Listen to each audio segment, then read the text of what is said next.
Hey there! In this tutorial, I'll show you step by step on how to fix Gemini not generating images in 2026, so you can get image generation features working properly again.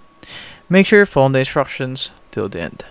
To fix this Gemini not generating any images, you can simply first go and update your Google Gemini and make sure that your time and date is on the right time.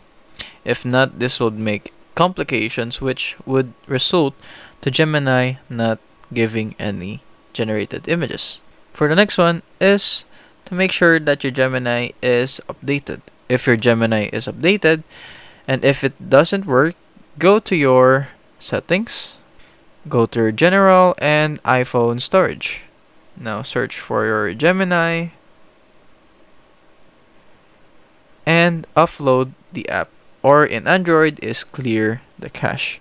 This would flush any corrupted files or any corrupted data that has or that is causing the Gemini not working. And that's it. If it helps, leave a like and subscribe for more tutorials like this.